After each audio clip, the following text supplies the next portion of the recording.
Warning: this video is classified as not safe for work.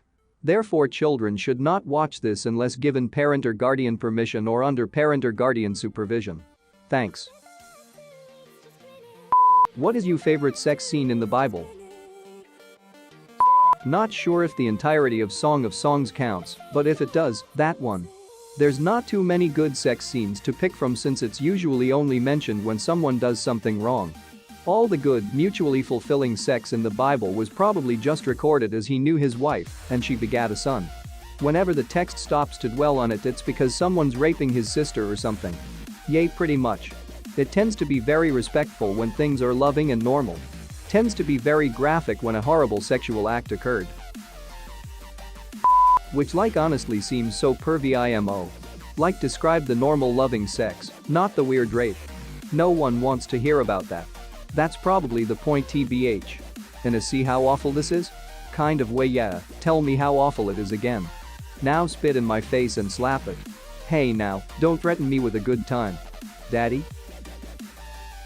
The time they burned an entire city of people in the furnace because God said genocide is cool, little did they know that karma was playing the long game, and she really likes favorites.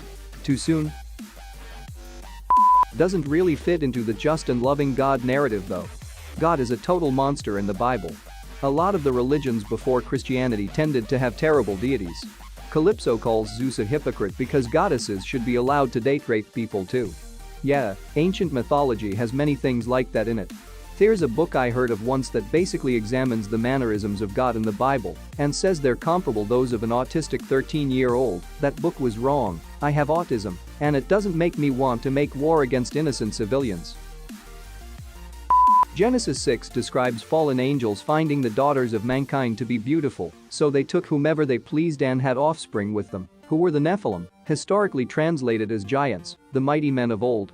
Genesis 6:1-4 When man began to multiply on the face of the land and daughters were born to them, two the sons of God saw that the daughters of man were attractive.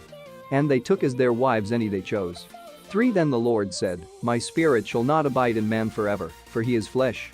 His days shall be 120 years. 4 The Nephilim were on the earth in those days, and also afterward, when the sons of God came into the daughters of man, and they bore children to them. These were the mighty men who were of old, the men of renown. Bro, do you even have to ask? Obviously microwaving it is the worst sin, dealing with fish especially in an office break room. Yeah. My family hates it when I microwave fish in our break room. Dude. Parmesan encrusted fish burned in my office microwave once created an entire building floor and got the microwave and refrigerator replaced. Salmon in the microwave has a special scent, all its own. Still tastes good though. Phyllis, can you microwave your popcorn in the kitchen? Could God microwave a fish so disgusting that even he couldn't stand it? Worse than the sin of stuffing them within hollow curtain rods or a secluded area of an HVAC vent? This deserves gold. I thought it was setting the toaster oven on fire. I watched an older kid stuff an M80 in the mouth of a bass we caught when I was like 12, bringing it to eat in the library. Hey, so that's where the Diablo series gets its lore from. Oh, you'd be surprised by how many games, movies, etc. got their lore from the Bible. Biblical allusion is everywhere. Writers can also accidentally allude to the Bible. The whole modern bidding of an apple equals evil is a biblical allusion, but someone can use asshole eating an apple in their movie and not realize it's a Bible reference. The Bible is one of the most influential pieces of media in modern history, and it shows. The Bible's influence can be seen throughout Western media and even outside of Western media. Biblical allusion is everywhere. Writers can also accidentally allude to the Bible. The whole modern bidding of an apple equals evil is a biblical allusion, but someone can use asshole eating an apple in their movie and not realize it's a Bible reference. But isn't this just a story of Pandora box? Why would it be a pomegranate?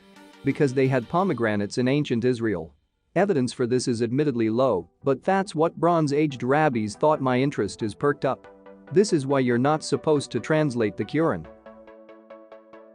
The fact David gathered twice the amount he was asked to bring makes this even better.